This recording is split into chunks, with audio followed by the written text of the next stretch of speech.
And here we are looking at our last form of our line. We've already looked at the slope-intercept form and the slope-point form. Now we're going to look at the general form of a line. So let's take a line here. It's got a slope of 2/3 and a y-intercept of 8. Let's write this equation in slope-intercept form. So we need a starting point here. So slope-intercept form is the y equals mx plus b. I know my slope, 2/3, y-intercept is positive 8. So I'm going to get y equals 2/3 x plus 8. So we've seen this before, we should be fairly familiar with it. Now we want to take this form of a line, because it's the easiest one to deal with, and change it into general form. But before we go there, we want to take one little step and talk about standard form. It's the intermediate step to get where we want to go. If we have an equation in standard form, it's going to look like this: ax plus by equals c. Now it looks a little different, but let's see what we actually have here. X and y, well, those are our variables. In this generic form, a and b are simply the coefficients in front of the x or the y. What number is in front of the x? What number is in front of the y? And then c is simply our constant. So if I go to my above work, my x is simply 2/3. My y, my b is simply 1. And my constant is 8. So even though it looks different, the information is right still there. So when we have standard form, both of the variables, the x and the y, now have to be located on the left-hand side of the equal sign. And of course our constant is going to be by itself on the right. So to change this form, I'll have to bring my x to the left. No big deal. But I have a couple more restrictions. The letter a, and of course the a is the coefficient in front of the x, has to be a whole number. B and c, the coefficient in front of the y, and the constant by itself has to be an integer. So quickly ask yourself again, what is a whole number? Well, a whole number can't be a fraction, and it has to be 0 or higher. Now we're not going to look at any possibilities with a 0 here. So you got to think your a, whatever's in front of your x variable, can't be a fraction and it has to be positive. B and c are integers. Well, integers again can't be fractions, but they could be negatives. So the coefficient in front of the y and the constant could be positive or negative, but it can't be a fraction. So when you're looking at standard form, you got to think no fractions, can't have them, and whatever is in front of your x has to be positive. So let's change our equation from slope-intercept into standard form. So it was y equals 2/3 x plus b. So the first thing I'm going to do is I'm going to bring the x to the left. Let's write that down here. X to the left. And we've been doing switching equal sides of the equal sign, so we know that it was 2/3. It's going to turn to -2/3. And you'll notice the form that the x is always first, y is second. It's alphabetical. So I'm going to do that right away. I'm going to take this positive 2/3 x, bring it to the other side of the equal sign, and write it first. -2/3 x. And now I got my y. So it's a positive or negative? Well, it's a positive y. Plus y equals 8. It's positive 8, but I don't have to do that. So are both variables on the left-hand side? You bet. Is the constant on the right-hand side of the equation?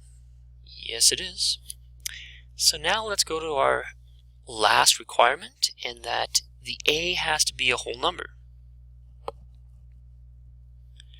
So first thing I'm going to do here is I'm going to remove my denominator. Remove denominator.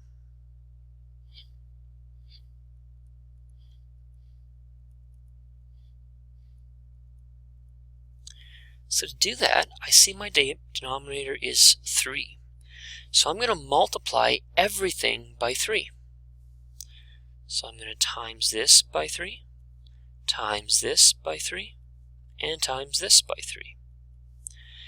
So multiplying and dividing by the same number makes it disappear, so I'm left with negative 2x. 3 times y is positive 3y. And 3 times 4 equals 24. So now I've gotten rid of my denominator. Now I have to make x into a positive. So the next thing I do is make x positive. Well, how do I do that? It's a negative, so I'm going to flip all my signs. This becomes positive, this becomes negative, and this becomes negative. So I get an answer of 2x minus 3y equals negative 24. So here's my equation in standard form. So now I have slope-intercept form, I've got slope-point form, and now I've got standard form. So now from standard form we can make a very, very quick jump into general form. So again, change the equation in general form, where we have ax plus by plus c. So you'll notice the only thing different now is that everything is on the left side of the equal sign, and the entire equation has to be equal to 0. We've got the same requirements, that the a must be a whole number, and b and c are now integers. So I had my equation in standard form. It was 2x minus 3y equals negative 24. So the only thing I have to do now is bring c to the left. Bring my c, my constant, to the left. And again, all we're doing here is jumping that equal sign. Whenever we jump the equal sign, we change positives to negatives, negatives to positives. So the 2x minus 3y still going to be there, but this minus 24 turns to positive 24. And then I have the whole thing being equal to 0. So general form, everything is on one side. Normally we have it on the left, but if we had it on the right, it would still be okay. Everything's on the same side, and the entire equation has to be equal to 0. The coefficient in front of the x has to be positive and no fractions. The coefficient in front of the y and the constant has to have no fractions. It can be positives or negatives. Check, check, check. Looks like we're doing pretty good. Let's flip our page now. Write the following in general form. And we've got slope-intercept, and we have slope-point. So let's do the y-intercept again as another example.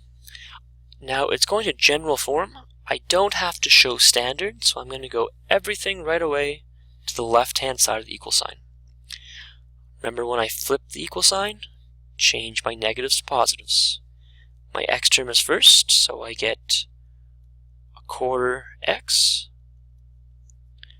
plus y plus 5 equals 0. So now I'm looking pretty good. My x term isn't negative, so I'm pretty happy with that. But now I gotta take out this division by 4. So I'm going to times everything by 4. Now including the 0, but of course we know anything times 0 is still going to be 0. So the 4's cancel, give me 1x, or x. 4 times y is plus 4y. 4 times 5 is positive 20. And the whole thing equals 0. So this change from slope-intercept to general gives me x plus 4y plus 20. Now we're going to work on our more complicated form, which is slope-point form. But we have to do the same things. We have to bring everything over to the left-hand side of the equal sign. So I'm going to do this in stages. First thing I'm going to do is I'm going to get rid of this division by 6. I don't like it there. I don't have to start with this particular place, but for me it kind of makes sense. How do I get rid of division by 6? I'm going to times each side by 6. Times this by 6. And times everything on the left by 6. So what does that give me? That gives me 6y plus 12 equals that and that cancel, leaving with 5 bracket x minus 3. I'm then going to distribute the 5 to the x minus 3. So I get 6y plus 12 equals 5 times x is 5x. 5 times negative 3 is negative 15. My next step will bring everything over to the left, which means this is negative 5x plus 6y plus 12 plus 15 equals 0. So I'm going to combine my constants, my numbers, giving me negative 5x plus 6y plus 27 equals 0. And now finally, I'm going to look for my x term. Is it a fraction? Nope. Is it negative? Yes, it is. So I don't like that. So I'm going to have to convert these all into their opposites. So this will be 5x minus 6y plus 27 equals 0.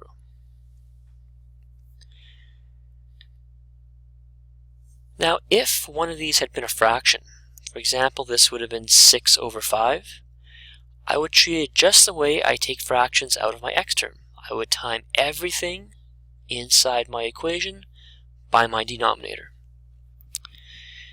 Now, when you're doing this type of change, you got multiple places where you could start.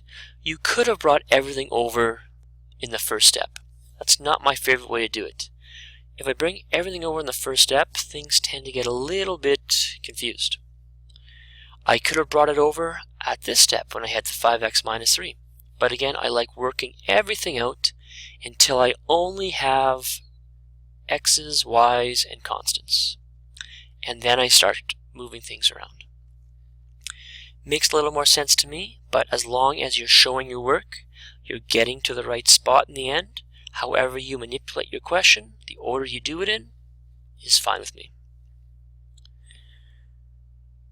Okay, how do we graph these things? Graphing a line in general form. So when we're graphing a line in general form, the easiest thing to do is determine the x and the y intercepts.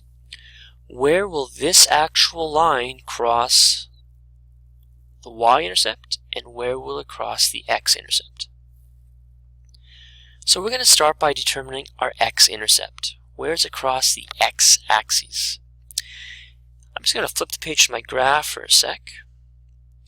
If you think about it, where's it going to cross the x-axis? It's going to cross somewhere along here. In order for that to happen, my y value for any place along this line is going to be 0. So what I essentially have to do is determine what's my x value when my y is 0. So we're going to set the y to 0. Well, what does that mean?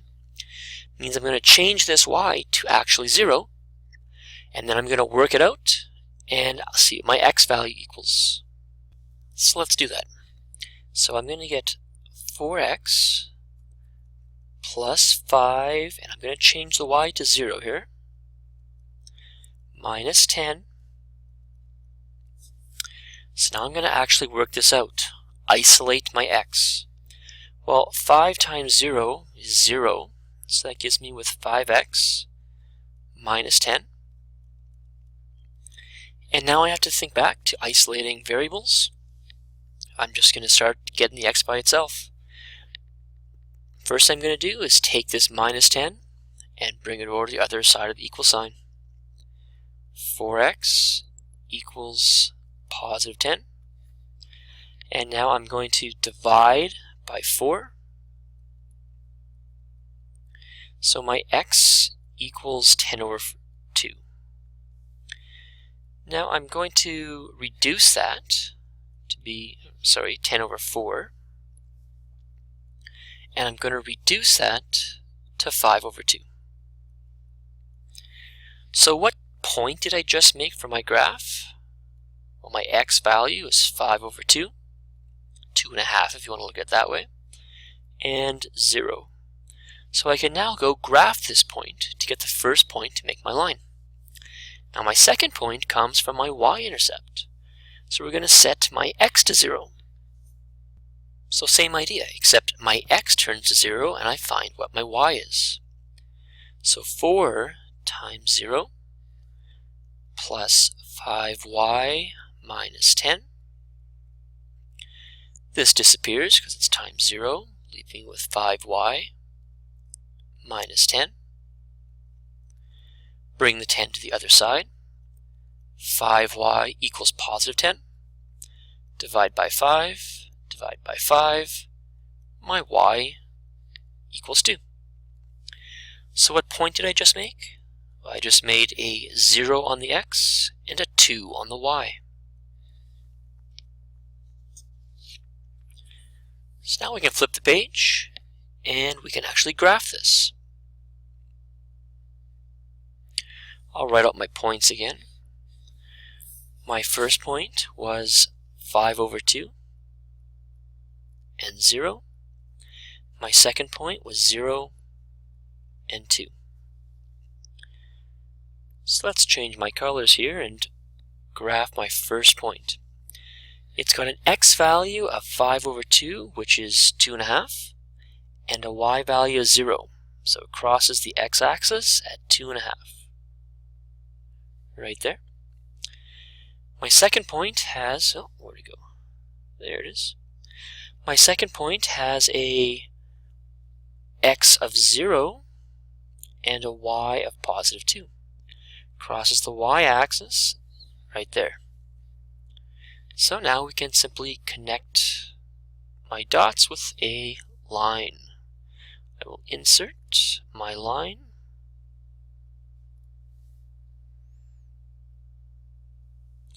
Making it nice and big in both directions, and I will change that to maybe a nice thick green line. There we go. I've got my 2 points, my line, there's my graph of 4x plus 5y minus 10 equals 0. Okay, last example here. Or 2 more examples, sorry. Determine the slope and the y-intercept of a line in general form. So here I want to take my general form and change it to y equals mx plus b. Now remember my requirements for this one. My y has to be by itself on the left-hand side of the equal sign, and my y can't be a fraction. So the first thing I'm going to do is I'm going to bring the 3x and the 6 to the other side of the equal sign. So I'm going to leave with negative y equals negative 3x minus 6. Now my y can't be negative, so I'm going to flip all my signs. Y equals 3x plus 6. So what's my slope? My slope is what's in front of the x. It's 3. 3 over 1 if you need it as a fraction. And the y-intercept, well, that's the constant by itself, which is positive 6. So here we're flipping it back, and we're pulling information from my equation. Slope of 3, y-intercept is 6.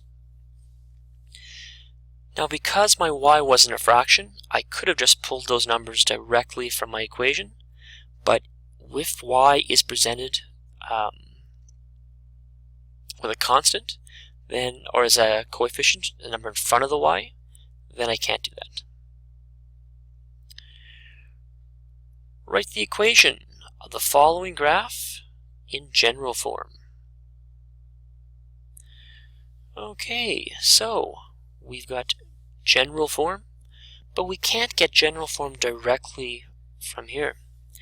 I could get slope-intercept form. Y equals mx plus b. So what's my slope? Well, for the slope, I need my rise over run from 2 points. But let's choose some nice points, one that cross the boxes.